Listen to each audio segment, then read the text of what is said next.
Oh man, I've been so excited for you to cover this album. Oh, you want Neil Flan over? I would just chuck over to you right now. Fuck. Right off. Yep.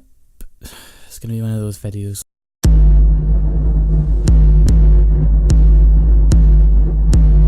Hello and welcome, I'm Liam, User Reviewer, and today we're going to be talking about the debut studio album by Pale Waves called My Mind Makes Noises, and also my street is making noises because I've chose to record this at the worst possible time.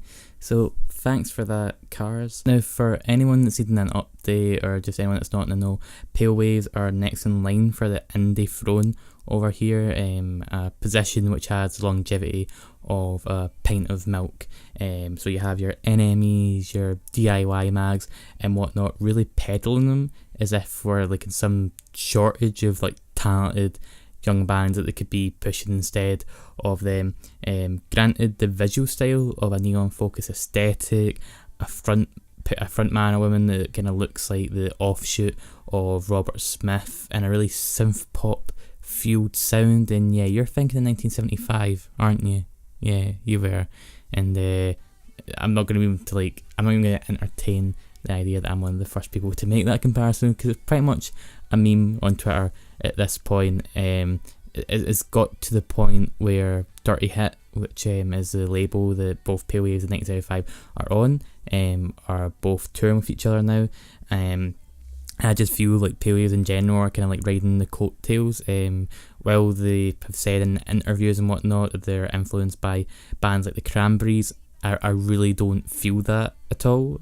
There's nothing coming out that sounds like the Cranberries to me. Just if you listen to any singles off this album, your first guess, like if the vocals were stripped back, you would think, oh, this is off I Like It When You Sleep or something like that. It can feel a bit doppelgangerish. A lot of reviews I'm seeing have had some sort of variant of, or they had a lot of potential, or they used to be so good. There's been quite a few positive, like 5 out of 5 reviews as well, bear in mind.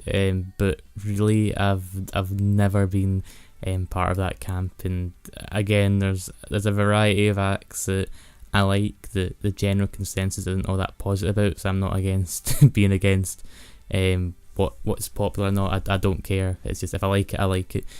But I've never felt like the whole mix of like synths and guitars and whatnot, just they never felt like they were full of any sort of character. They felt utterly sort of lifeless to me. And somebody might argue that that's the point, that this pop band, and they are a pop band, you can try and make the argument they're a pop rock band, but they're primarily pop. That's their whole intent. Like they're trying to have this whole like goth sheen going for them. But listen to any Cure song, and even at their most gothic and experimental, there was something really lively and just really something you'd want to invest in. There isn't anything like that here, and I'm not expecting the band or a debut album to be able to do anything like the Cure have. But like it's not an excuse to be like, oh, we're gothic, we're not meant to sound lively or that. Like, you need to have some sort of character going for you, and there's nothing like that from the singles that came out prior to this. On the EPs, I don't know if it was multiple EPs or just a one EP, but I remember listening to an EP, it wasn't all that good. And this album, yeah, judging by the tone of this review, really my premonition of it being rather disappointing somehow, yeah, was even more validated than I expected to. As soon as the album starts, with the track 18, I felt challenged, but not in some sort of like avant-garde, like experimental way where like you're really going out your comfort zone sort of challenge. More just kind of like, wow, this is taken like a really tried and tested pop format and still managing not to get what makes it work. A pop song about love is something that I'm definitely not against. Like, look at a video from a fortnight ago about Carly Rae Jepsen's Emotion. I'm more than a fan of that when it's executed really well. But nothing about this song. Lyrically, it's just pretty. I don't even know if I'd say cliched. But it's just, again, just devoid of any sort of like merit to me. And the vocalist Heather, I feel the way that she draws her voice on this song it's just great teen, because how she says 18. It just, it's, no, I don't like it. The lyrical content as well is pretty melodramatic, and again, I'm not against melodramatic music, but was one of my favourite albums of last year, had it in the bloody title. If it's executed well, or if it's done in a pretty interesting way, then I really don't care. Just the melodrama can be kind of like forgotten or even embraced when done right, but there's no sort of like mustering of any empathy or just really relatable energy.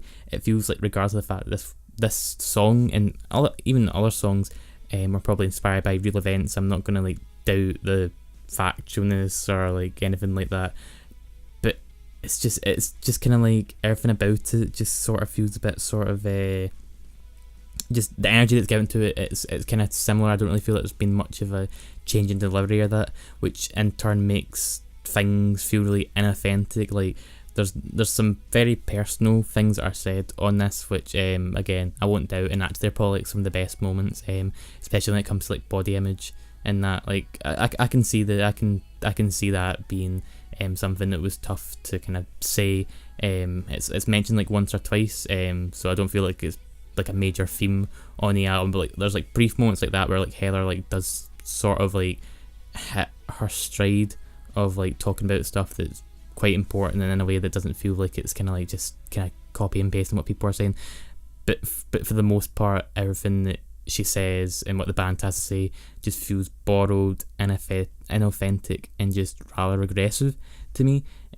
There's like an appeal to like a cohesive sound palette, but if you were to like put these songs against a wall, I would find it incredibly difficult to pick out. Like if you were to put like a 5-second snippet, I really wouldn't be able to tell like, oh, that's from that or that's from that.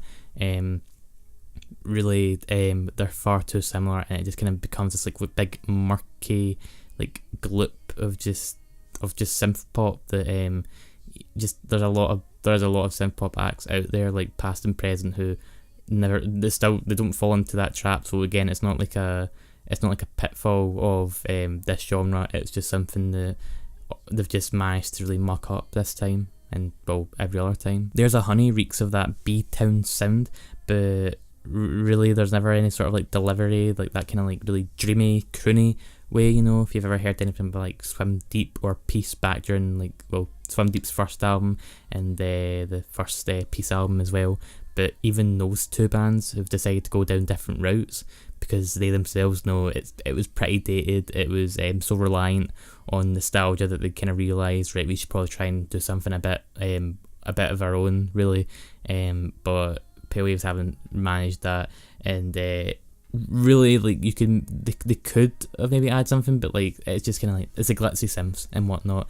There's really nothing about it that makes it feel like a reinvention or rejuvenation of that B-Town sound. It's pretty much just doing what the B-Town sound did a few years back, which makes it just feel just pretty stagnant and just, again, pretty dated. Kiss, which was one of the countless singles released before this album, it definitely has this incentive to be that 80s pop song that, like, during one of those films from that decade, like they go to the school disco and that, and it plays in the background and that, like you can tell that from pretty much as soon as you hear it, but really it's never got that fizz to it. It's like you've like cracked open a can of Iron Brew, but you left it for a while and then you came back to it and it was just pretty flat, kind of the equivalent of that. There's definitely like the kind of like sweet sound to it, but like even just other bands are trying, like this year as well, like the Excerpts try to go for that whole kind of like power pop song from like, or power pop sound, but like a power pop song from that decade, and they did it pretty well. It was pretty much only kind of like really solid points of that album,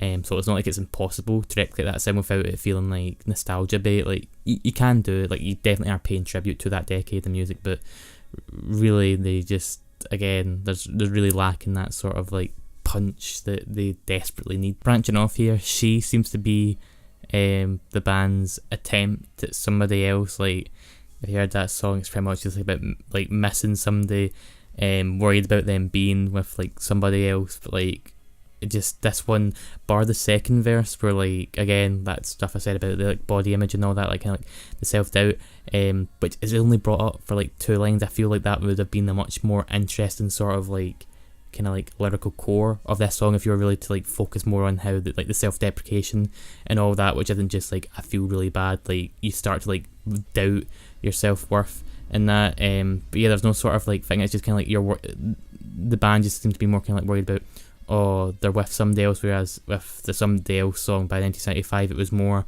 the real intimacy and like the and as the band put it, intertwining your soul with somebody else, like the kind of like the real worry there about being replaced that way.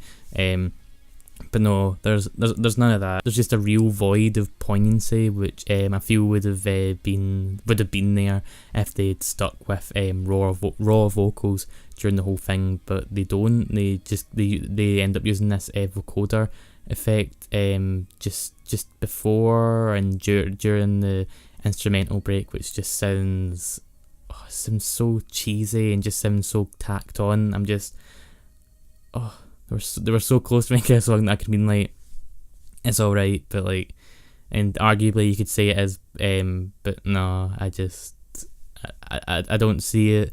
And then the only song on this entire album where I was like, if I was like asked what song could you say that you like if you had to listen to like one song from this album like 5 times, like what one would you go for? And it would probably be Television Romance, which I believe was one of the earliest singles from the record. But really the main thing that would be keeping me going for that is the jangly pop guitars. Always a sucker for that, again because of the other bands that I've heard use them, just that sort of like, I guess, bias I've got there. But I think Heather kind of benefits more lyrically from this sort of song.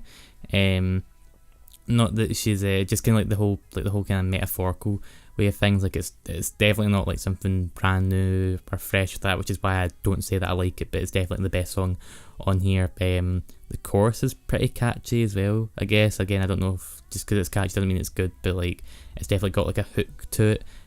So it's probably the one that's sort of like kind of like got to me the most, when I've been close to going like, oh, if they did more of this. But like at the same time I just feel like that they are pretty much doing too much borrowed things for me to really kind of like hook on to anything else. There are bands that do like these really tested sounds, but there's always, even if they're doing something with like very like 70s or 80s influence, like the lyrical stuff is still pretty interesting. That Jack Ladder album is heavily influenced by Nick Cave a lot, but again what he was saying made it so that I was still pretty just intrigued by it all. That's really the most positive I can be about this album though. There's vague moments of some enjoyment, I could say, but as it is pretty much kind of like copycat crap to me. It's more the fact like I never want to be like needlessly hyperbolic or needlessly negative, and I'd never expect any artist that I cover to watch a video, but like I always go with the mind of like, oh, say one random person goes and like plugs it to them, like they can at least know that if they were to watch it they could go, at least I know what I'm doing right and what I'm doing wrong, because it's so easy for people to go like, you're doing this wrong and that wrong and this wrong, but it's like, well, at least let them know like what they're actually doing right so they can focus on that next time around. But really just because like the foundations were always so mimicky, like they were also trying to mimic somebody else's sound. Again, wasn't even the original sound, but they were trying to mimic something, so it makes it just so weak there. So you just get these like really sort of just, you get these really weak foundations, and then you just get these samey structures. It's just not a smart move. And last 1975 comparison, I promise not that the band are making it easy for me, but at least with the 1975 there was always that sort of like pompous attitude about them which people hate, but also like Matty was like, he's quite a smart guy in terms of his vocab and whatnot, so there would be kind of like some like really well worded things that he was saying. The second album has some like really good songs.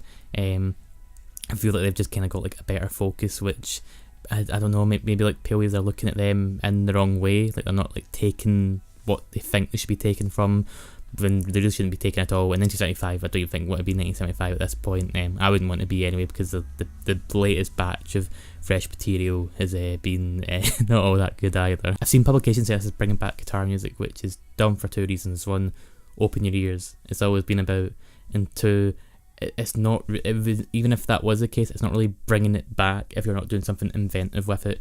And yeah, the shtick on this album is like, you'll have heard it 100 times more. You'll probably hear it 100 times more after you listen to this album.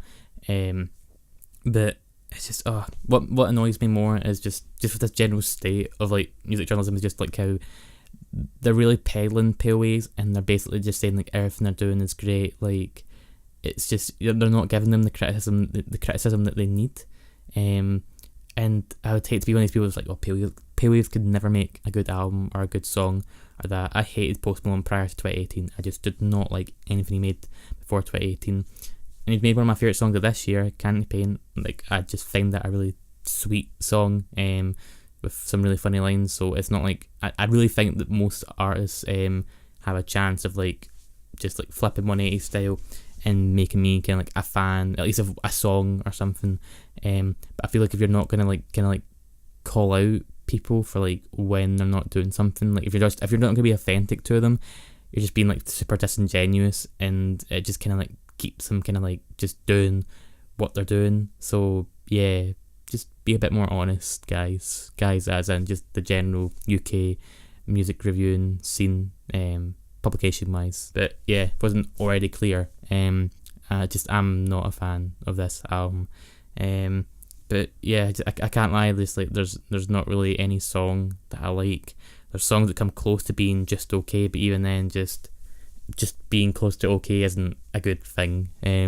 So I'm feeling a 3 out of 10 on this album. I like 3 out of 10, I'll stress. I just wouldn't really bother with this album, guys. Maybe the fact that I get this low score is maybe like some morbid curiosity for you.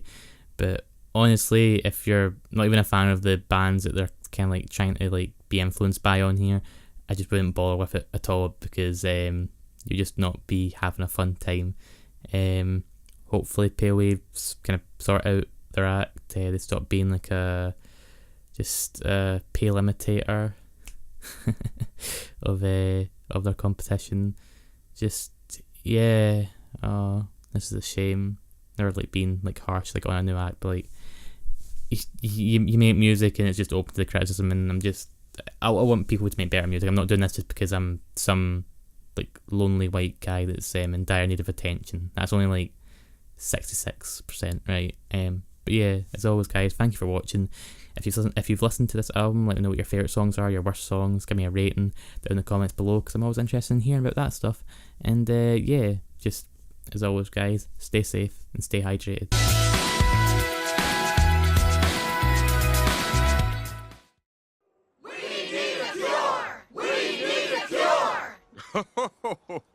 Why, the only cure is bed rest. Anything I give you would only be a placebo. Where did we get these placebos? Maybe there's some in this truck.